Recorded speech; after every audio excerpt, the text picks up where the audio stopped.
Okay, so when the lockout is over, at some point, there are, to me, are five major positions that the Yankees need to address. Okay, five.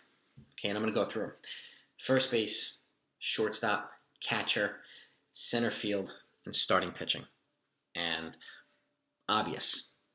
And I'll go through a couple of options, kind of in the order where I think are the best ones. So I'll start with first base. Obviously, Matt Olson's my first choice, and I've talked about him quite a bit. And there's been a lot of other folks' first choice too. But the Yankees are, and the Yankees are in a position to maybe facilitate a trade with the A's, who sound like they're going to undergo some kind of fire sale at some point soon. But I can understand why they're waiting until after the lockout, so they can kind of leverage other teams and whatever else, and maximize the return that they would get back. But I think they're a prime team for the Yankees to do a multiple player trade, like an Olson and a Frankie Montez, or an Olson and a Sean Manaea, or something like that. But Olson's my first pick. Anthony Rizzo, bringing him back as my second pick. He was a glove wizard here. Even though he's 5 years older than Olson is, I have him over Freddie Freeman because Freddie Freeman is just going to cost twice as much money, even though he's better than Rizzo. I think Rizzo would be okay here, and he was more than adequate, and I think he'd be a solid here, especially if we bring in one of his old friends who I'll be talking about in a few minutes. So after Rizzo, at Kyle Schwarber, to me seems like, well, anyway, Kyle Schwarber or Luke Voit. Schwarber seems like an appealing option to me, and the reason why I take him or pick him over Luke Voit is because he's a lefty bat, and also to make sure he doesn't go back to Boston, where he was pretty solid there, actually. So Olson's my first pick, then Rizzo, and then Kyle Schwarber, then Luke Voit would be kind of my lineup for first base. Now, obviously with Olson, that's going to require several pieces who can take away from other positions, which, I'll go right to shortstop. My order there is Trevor Story 1 and Oswald Peraza 2. If somehow the Yankees get Olson, I think Oswald Peraza is going to unfortunately have to be included in that trade, which leaves to me Trevor Story is the obvious guy. Okay? And if for some reason Oswald Peraza becomes a starting shortstop, I'm fine with that. At that point, I would personally move Gleyber Torres potentially in a trade for starting pitching if I could, and play DJ at second base and surround Oswald Peraza with some elite defensive players around the board for on the field. So I think it would be a wise idea to help ease his transition. Even though he's seen as an elite glove, I still think having a good supporting cast around him on the field will be a good idea as he plays his rookie year. So Trevor Story would be my first pick. Again, he's one of the top free agents. Has to me one of the more balanced offensive profiles. He's an elite defender. He's also versatile. He plays multiple positions, or he can move to second or third if need be. To me, that represents good value too. And again, he's going to cost half the price of somebody like Carlos Correa. Correa personally is not even on my list. And if he comes here, he comes here. But Story and Peraza are my two guys for shortstop.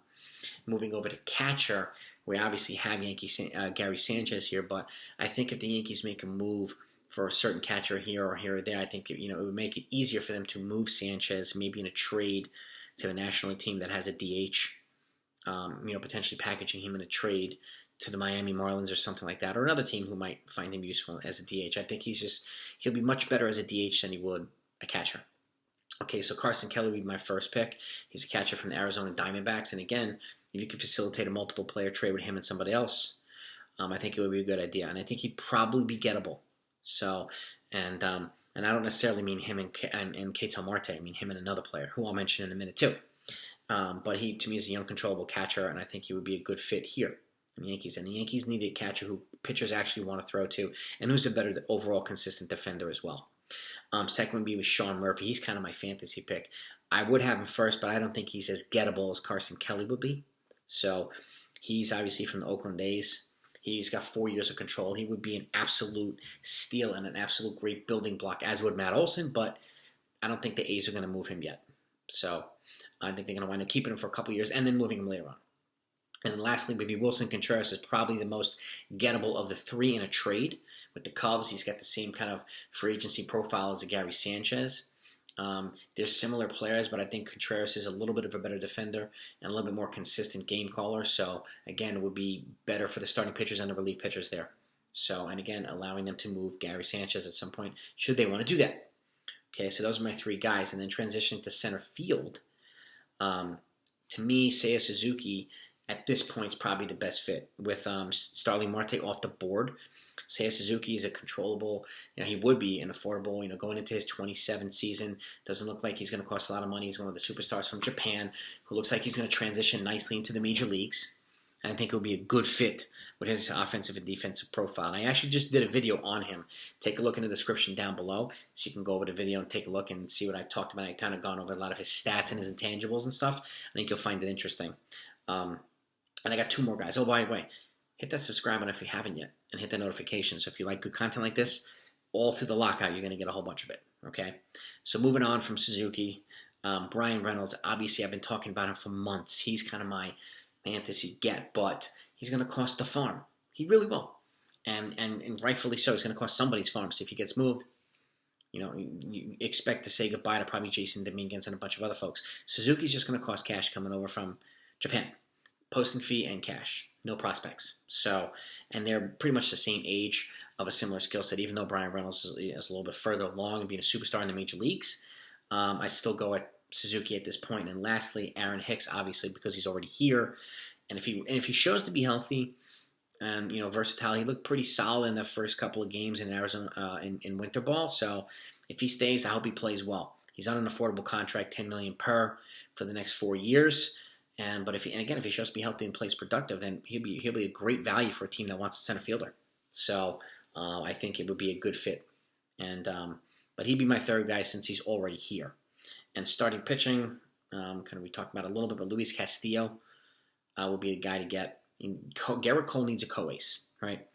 Luis Castillo represent that. And this talks about him not being available, but if somebody gives him the right return, he's going to go. Whether it's the Angels, who they've been talking recently with, or the Yankees or somebody else, he will go for the right price.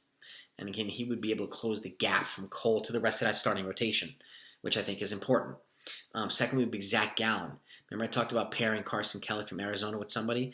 Imagine a Carson Kelly and a Zach Gallen trade, a multiple player trade coming from both sides. It would cost a lot, but the Yankees would address catching and pitching in one trade. And I do see one probably big trade that Cashman will make this offseason. That one I could see happening. And on the free agency side, Carlos Rodon, he's still pretty much the one major name left. He's got a high ceiling. He won't cost as much as Robbie Ray. And to me, he's got a little bit of an injury history, but I think Matt Blake will do a good job with him and Desi Drusho, so they have a good supporting cast there to bring in pitchers. And you bring in him and another starting pitcher, then it gives the rotation depth, right? And kind of eases the load on somebody like Rodon. Allows them to go. And if you keep people like Nestor Cortez and Severino in the bullpen for the meantime, then you have bridge guys from the starters to the short inning relievers. It makes it a much more versatile and much more strong overall rotation. So those are the 5 positions. You let me know what you think. What positions would you address? Who would you address them with in kind of order? So give me your feedback, guys. Let's get into this.